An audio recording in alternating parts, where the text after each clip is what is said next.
Hello friends, मेरी यह story एक रहस्यमयी प्रेम कहानी पर आधारित है। ये स्टोरी मेरी पहली स्टोरी है। मैंने इसे कुछ अलग तरह से लिखने की कोशिश की है, तो आप लोग प्लीज़ मेरा इसमें साथ दीजिएगा।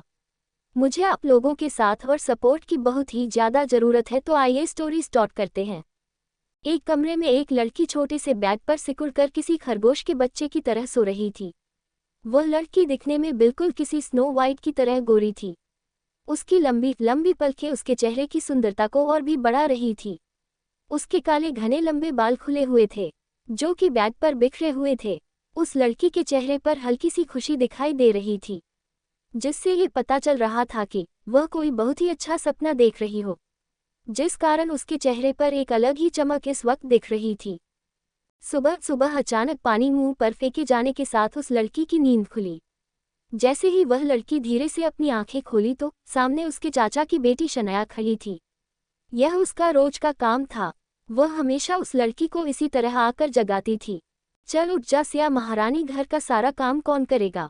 शनाया उस लड़की यानी कि सिया की तरफ गुस्से से देखते हुए बोली। जी हाँ, वो लड़की कोई और नहीं, उसका नाम सिया है। 22 साल की सिया दिखने में बहुत ही ज्यादा खूबसूरत है। उसकी खूबसूरती का कोई जवाब नहीं है। जो भी उसे देखता तो उसकी खूबसूरती में कहीं खोसा जाता था।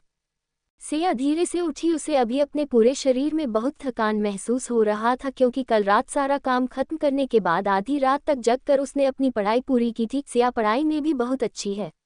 वह हमेशा क्लास में फर्स्ट आती है। घर का सारा काम भी वो बहुत अच्छे से कर लेती है। इस कारण अभी भी उसे बहुत थकान महसूस हो रहा था। सिया के माँ पापा बचपन में ही एक कार एक्सीडेंट में मर गए थे।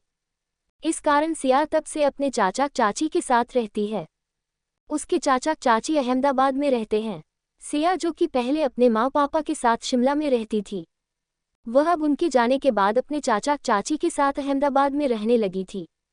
उसकी चाची विमला उससे बहुत नफरत करती थी। वही उसके चाचा राजेश जी उसे अपनी बेटी शनाया की तरह ही प्यार करते थे, और उसके चाचा चाची की बेटी शनाया सिया से बहुत ही ज़्यादा नफरत करती है, क्योंकि शनाया को सिया की खूबसूरती से जलन होती है। सभी लड़के उसकी खूबसूरती को देखकर उससे मोहित हो जाते थे और उसे अपना बनाना चाहते थे, जिस कारण किसी का भी ध्यान कभी शनाया पर नहीं जाता।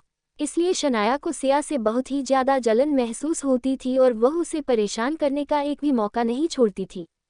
अरे ओ कर मछली कहाँ मर गई, जल्दी से किचन में आकर काम पर लग जा, सिया की चाची ने तेज से चिल्लाकर सिया को बुलाते हुए कहा। सिया कुछ बोल नहीं पाई। वह किसी तरह हिम्मत करके बड़ी मुश्किल से अपने बेड से उठी और सीधे वॉशरूम में चली गई। फिर जल्दी से फ्रेश होकर बाहर आए और सीधे किचन में चली गई।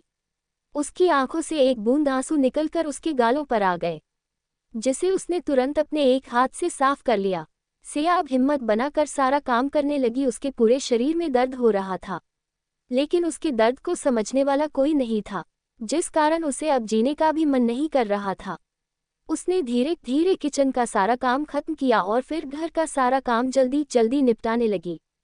सारा काम खत्म कर सिया अपने कमरे में गई।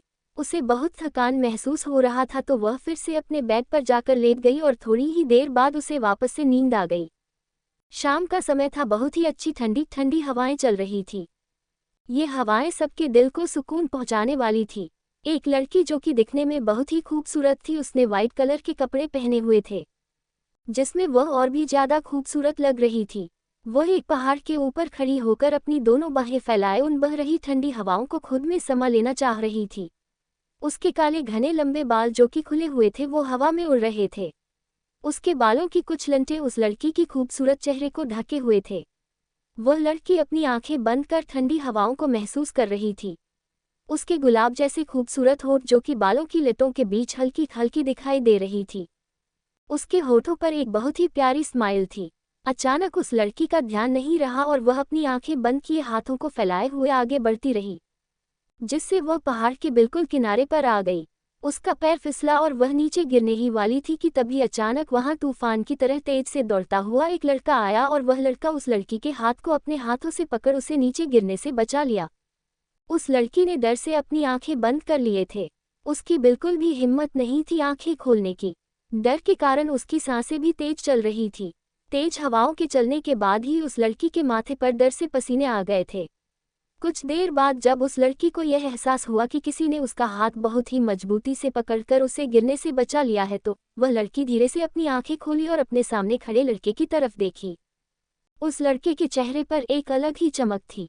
उस लड़की ने सिर्फ उस लड़के की नीली गहरी आंखों को देखा जो कि समुद्र से भी ज्यादा गहरी दिखाई दे रहे थे।